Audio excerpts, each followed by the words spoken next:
Saya kali ini akan coba menjelaskan tentang alat Hydrotrack 2 ya, atau single beam echo sounder yang tadi sebelumnya sudah dijelaskan oleh Pak Sudomo. Kalau untuk masalah koneksi bisa kita lihat di alatnya ini, semuanya udah ada labelnya sih ya. Kalau untuk power, kemudian untuk echo soundernya sendiri atau transducernya, untuk output inputnya juga sudah ada di sini. Tinggal dicocokkan saja. Nah, jadi nanti sebenarnya alat ini tidak bisa bekerja sendiri karena harus ada software akuisisi. Saat ini kita akan memakai Hydro Pro di laptopnya. Data dari alat ini akan dikeluarkan via kabel serial. Serial di sini ada dua, bisa kita lihat. Ada data serial 1 itu untuk output depth yang dari echo soundernya sendiri, kemudian ada output GPS untuk mengeluarkan data latitude longitude dari GPS-nya yang sudah dipasang. Nah, berhubung laptop sekarang itu saya perhatikan sudah tidak ada yang punya inputan ini ya, RS232 ya, atau kabel serial ini, makanya kita harus pakai converter serial to USB. Di sini kita pakai yang merek Aten. Jadi untuk laptop yang akan dipakai, pastikan bahwa sudah ada driver Atennya, sehingga si converter serial to USB-nya ini dapat terbaca di laptop. Sebelum kita colok ke laptop, saya akan coba menerangkan tentang pengoperasian Hydrotrack 2-nya ini. Di sini bisa dipakai power DC atau AC. Kalau untuk power DC memang sudah bawaan dari Teledyne ya. Jadi kita pakai kabel yang ini. Nah, tapi karena di sini kita pakai source-nya AC, kita pakai power supply lagi. Jadi di-convert dari DC ke AC. Kalau sudah dicolokkan, kita langsung nyalakan saja alatnya. Caranya di sini ada dua tombol ya, sensitivity dan text power. Jadi kalau untuk menyalakan, kita putar text power ke sebelah kanan, yaitu ke bagian standby.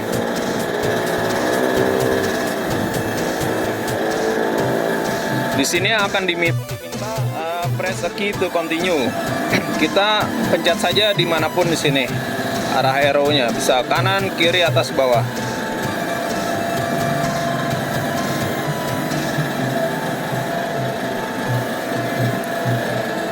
Setelah itu ada tulisan use current setup, use default setup, maintenance. Kita pilih yang use current setup aja. Kemudian kita enter. Nah, di sini karena masih standby, maka dia tidak bisa mengeluarkan data kedalamannya ataupun data GPS-nya. Kita perlu putar lagi ke sebelah kanan. Di sini ada low, medium, high. Jadi low, medium, high ini kita atur sesuai dengan kedalaman perairannya. Kalau untuk kedalaman dangkal, kita bisa pakai yang low aja. Kita pilih yang low. Nah, di sini udah mulai keluar data kedalamannya serta data GPS-nya atau latitude longitude-nya.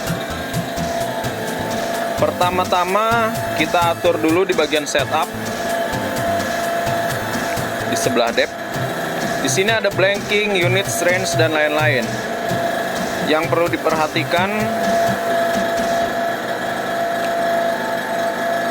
blankingnya bisa kita isi 0, unitnya meter, range-nya ini kita sesuaikan dengan kedalaman perairan area survei kita yang paling dalam. Misalkan di daerah tersebut 100 meter, makanya range-nya kita isi jadi 100 gitu. Nah, kebetulan kita kali ini uji cobanya di Setu ya.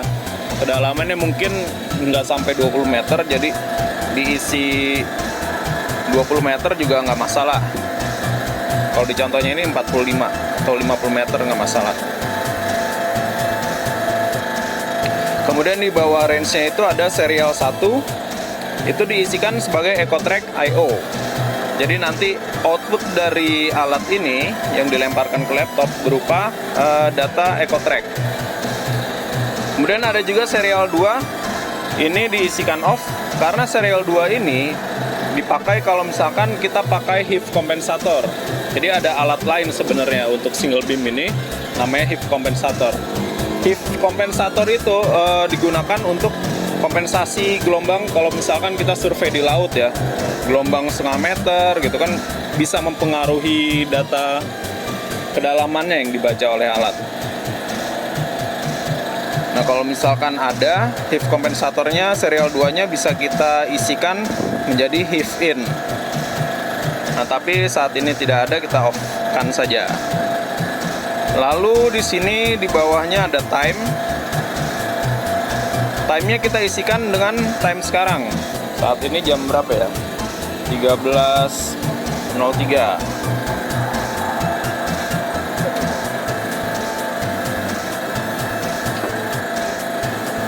13.03 dengan date sekarang itu tanggal 4 ya, 4 Juni. Berarti 4/06/2022. Oke.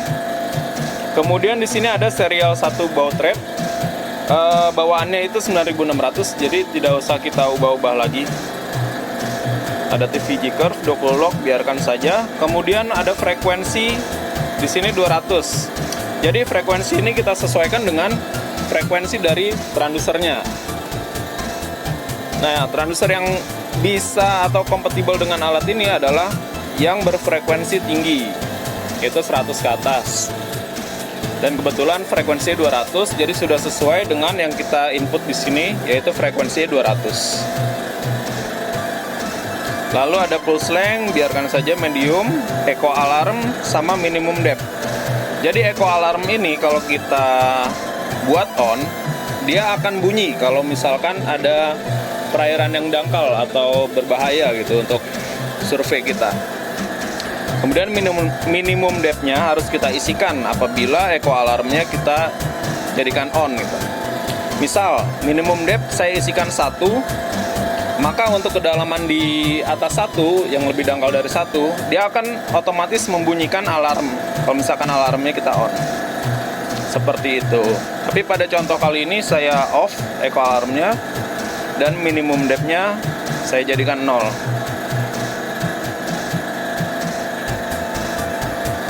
Selanjutnya untuk depth setup ini sudah selesai. Kita ke bagian settingan chart. Kita pencet saja di sebelah kanannya setup, itu ada chart. Itu ada scale and, scale width, chart speed, dan lain-lain. Jadi kalau untuk chart ini untuk tampilan kertas ekogramnya. Misalkan kedalaman survei kita itu di bawah 20 meter, maka kita isikan aja 20 meter di sini, nggak apa-apa. Dia itu maksimum bisa sampai 10 meter paling dangkalnya. Oke, kita lanjut tadi di bagian chart ya.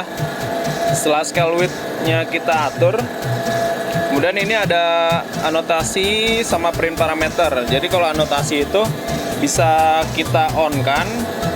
Itu tujuannya untuk saat kita pencet mark ada di bagian kanan atas itu, dia akan keluar parameter-parameternya gitu. Tapi saat ini saya bikin off, nggak masalah. Kemudian paling bawah itu ada print parameters. Jadi kalau kita print parameters, kita enter, alat ini akan ngeprint semua settingan yang telah kita buat gitu, di ekogramnya. Oke, kalau sudah, sebelum kita survei di single beam echo sounder itu, kita harus melakukan bar check. Bar check itu diperuntukkan supaya kita bisa melihat bahwa alat ini masih bekerja dengan baik atau tidak. Jadi bar check ini kita akan menggunakan plat. Mana platnya, Mas? Oke, dengan plat ini, dengan rantai yang sudah dibuat per meter. Kita lihat nih ada tandanya ya, per meter ya. Plat ini akan kita turunkan tepat di bawah transdusernya. Jadi ini kita celupkan di air, pastikan Si tanda ini berada di permukaan airnya, permukaan air, jadi tepat 1 meter. Intinya kita mau membandingkan bacaan dari alat echo sounder ini dengan pembacaan tali atau rantai yang sudah ditandai per meternya. Nah, saya ambil contoh, ini di permukaan air 1 meter. Kemudian si transdusernya itu, kepala transdusernya harus berada di atas plat ini. Jadi transdusernya itu akan merekam data kedalaman dari transduser ke platnya ini. Jangan sampai platnya ini melayang-melayang ya. Kalau di laut memang agak sulit, makanya dilakukan pada saat sebelum survei atau di daerah dermaga yang perairannya lebih tenang gitu.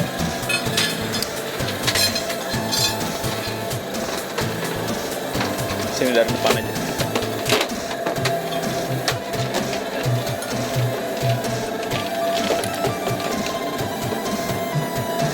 Nah, ini yang tanda 1 meternya kita turunkan. Oh, ini kebetulan dangkal sekali ya tempatnya ya, tapi anggap aja ini udah 1 meter. Nah, kita pepetkan dengan transdusernya supaya tepat berada di bawah transduser seperti ini nanti pada saat bar cek ya. Nah, ini ditahan, harus ada yang nahan, kemudian ada yang setting di hydro track-nya.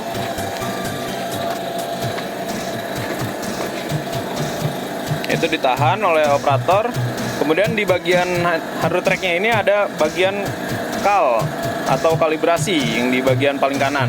Kita pencet saja kal. Nah, di sini bar depth-nya kita isikan sesuai dengan turunnya plat. Misalkan platnya diturunkan 1 meter. Ini bar depth-nya kita isi 1 meter. Kita enter, kita isi 1 meter gitu. Lalu di sini ada bagian draft. Draft itu adalah kedalaman si transducer itu tercelup, terhitung dari permukaan air hingga ke ujung transducer. Misalkan ya, saat ini kita sekitar 20 cm gitu. 20 cm berarti kan 0,2 meter ya. Kita isikan draftnya 0,2 gitu jadi ya. Lalu di sini ada indeks dan velocity 1500. Jadi kalau indeks ini, kalau misalkan pembacaannya terlalu jauh antara hydro track ini atau antara echo sounder dengan si bar check, bisa kita isikan indeksnya supaya nilainya itu mendekati kedalaman seharusnya ya. Kemudian velocity ini, kalau untuk defaultnya itu 1500. Tapi kalau misalnya kita tahu sound velocity perairan yang kita survei, kita isikan di sini. Misalkan air lautnya 1498 gitu. Kita isikan saja 1498. Tapi untuk mengetahui sound velocity perairan, kita perlu alat lain yang namanya SVP, sound velocity profile. Itu agak lumayan juga kalau untuk pekerjaan single beam. Rasanya overspec gitu. Jadi ini kalau mau default kita isikan aja 1500, tidak masalah. Kemudian simulator kita bikin off. Nah, di sini bisa kita lihat nanti di bagian calibrate-nya ini single beam-nya itu membacanya atau echo soundernya membacanya berapa nih? Tadi kan kita turunkan 1 meter ya si bar check-nya. Nah, di calibrate ini misalkan 1,01 gitu atau 0,98, 0,99, berarti kan ada selisih 1 cm ya, sekitar 1 cm atau 2 cm ya. Itu masih nggak masalah sih, masih masuk. Berarti alatnya masih bekerja dengan baik. Kemudian kita cek lagi sekarang. Bar check-nya kita turunkan jadi 2 meter. Bar depth-nya di bagian hydro track-nya ini saya ubah jadi 2 meter. Nah, di calibrate-nya ini pembacaannya gimana nih? Bener nggak 2 meter atau ada lebih-lebih dikit? Kalau masih fraksi senti masih oke sih, alatnya masih bekerja dengan baik gitu. Kalau sudah di bar check, ini hal krusial juga, jangan lupa untuk mengubah bar depth-nya menjadi 0 lagi gitu. Jadi kalau kita udah yakin alatnya bekerja dengan baik, udah oke, bar check-nya sudah oke, kita siap survei, bar depth kita ubah jadi 0 lagi.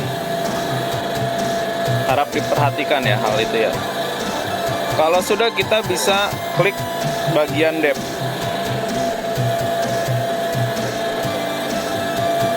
Ini sudah oke untuk bagian setting-setting di hydro track-nya. Selanjutnya, paling kita bisa memainkan sensitivity yang bagian kiri ini, di bagian kiri TX. Jadi sensitivity ini kita atur supaya alatnya itu bisa membaca dengan baik gitu. Pada saat barcek juga bisa kita mainkan sensitivity-nya. Kalau untuk perairan dangkal kita pakai yang sensitivity rendah aja, misalkan sepertiganya atau setengahnya gitu.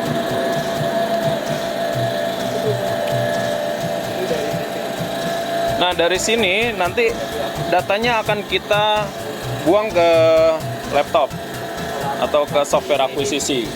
Mungkin penjelasan untuk alat hydro track-nya sudah di sini dulu. Nanti kita lanjutkan ke bagian settingan di laptopnya atau software akuisisinya.